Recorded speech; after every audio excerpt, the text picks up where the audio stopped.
very important to have a site selector conference in Colorado because we already have avenues to the rest of the world. And it's very important to bring people in so then they can go and tell their colleagues in other parts of the country what's so great about not just living in Colorado, but investing in Colorado, bringing your business here, which is in the center of the country. What the Chamber has done is created an ecosystem which allows these nascent businesses and established businesses to grow even more.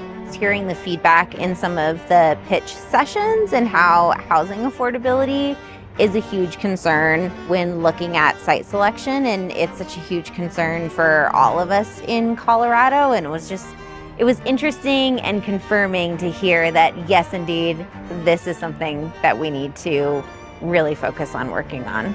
But it's one thing to hear from us at the Capitol, and it's another thing to be integrated into this site selection conference, to be able to come and hear from people who are considering Colorado as a location, companies that are already here, what's working for them, what's not working, and all of the things that they're considering when they think about Colorado as a place to do business. We have to lean into the fact that I have one of the greatest medical centers in the country in my backyard.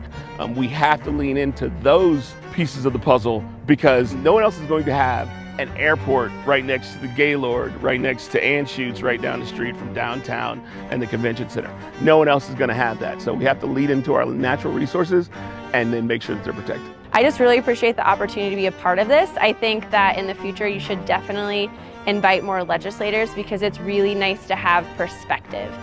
Because the only way we can do this job is with perspective and getting to know the people and the experts in their respective fields.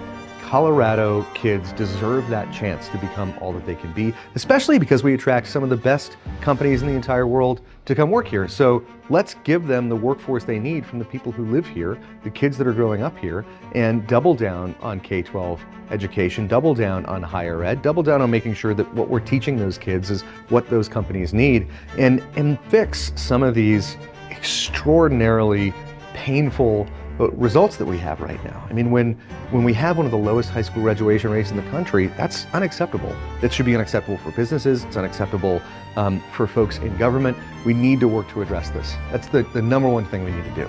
It's been encouraging over the last few years to see the business community coming together around workforce education, around K-12 funding, around making sure that we are educating the people that we have here in the state.